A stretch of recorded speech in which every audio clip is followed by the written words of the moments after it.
मित्रांनो, आजच्या व्हिडिओचं नाव आहे जगात शेतीची सुरुवात कधी झाली. आज मी तुम्हाला 2 टिप सांगणार आहे. त्यापैकी पहिली टिप आहे, चला तर बघूया. आपल्यापैकी प्रत्येकजण शेती करतोच असे नाही, पण मानवाच्या विकासाच्या प्रवासात शेतीची सुरुवात महत्त्वपूर्ण मानली जाते. टोळीने राहणारा माणूस शिकार सोडून एका ठिकाणी पिके घेऊन जगायला लागल्यानंतर त्याने समाजाच्या निर्मितीला सुरुवात केली, असे काही मानव उत्क्रांती तज्ज्ञ मानतात. पुढे बघूया मित्रांनो. शिकारीचा ताण आणि त्यातले धोके शेतीने कमी केल्यानंतर माणसाला कुटुंबाची, स्वतःच्या मालकीची, हक्काच्या जमिनीची गरज भासू लागली. Very good. आणि त्यातून समाज व्यवस्था उदयास आली. अरे वा, असे मानणारा एक गट आहे. शेतीचा इतिहास खूप जुना आहे, 10,000 वर्षांहूनही जुना. अर्थात 35,000 वर्षापूर्वीची द्वारका नगरी काही वर्षापूर्वी समुद्राच्या तळाशी सापडल्यानंतर मानवाच्या विकासाच्या अनेक ठोकताळ्यांना नव्याने तपासून बघण्याची गरज निर्माण झाली. तेव्हा माणसाने शेती का सुरू केली किंवा शेती करून पोट भरावे ही कल्पना त्याला कशी सुचली असेल याबद्दल अनेक मतप्रवाह आहेत. काही तज्ज्ञांच्या मते मानवाने शेती सुरू केली की रोज उठून शिकार करण्याचा त्रास वाचावा म्हणून. काहींच्या मते हिमयुगानंतर पृथ्वीच्या भूरचनेत खूप बदल झाले. अशा वेळी स्वतःला आणि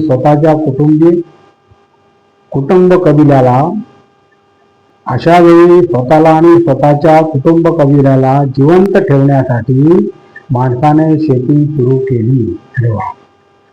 माणसाला शेतीची कल्पना नेमकी कशी सुचली हे खात्रीने जरी सांगता येत नसले तरी शेतीने माणसाचे आयुष्य समृद्ध तर केले, पण त्याच्या जगण्याच्या संकल्पना आणि रचना बदलली. यातला सगळ्यात मोठा बदल म्हणजे समाज रचनेला सुरुवात झाली. कोणी किती जमीन कसली त्याप्रमाणे वाटे मिळणे, टोळीतून कुटुंब रचनेकडे माणसाने प्रवास केला. काही तज्ज्ञांच्या मते मालकी हक्काची भावना, पुढच्या पिढ्यांसाठी संचय करून ठेवण्याच्या कल्पना शेतीतूनच विकसित झाल्या. शेतीची सुरुवात भारताबरोबर इजिप्त, इराण आणि आशिया खंडातील विविध प्रांतांमध्ये सर्वप्रथम झाल्याचे पुरावे मिळायला लागले आहेत. Very good. आणि मित्रांनो, आणखीन एक टीप आहे, कलश पूजन का करावे. फार महत्वाचा विषय मित्रांनो, बघूया. आपला समज आणि गैरसमज. सर्वप्रथम कलश म्हणजे काय.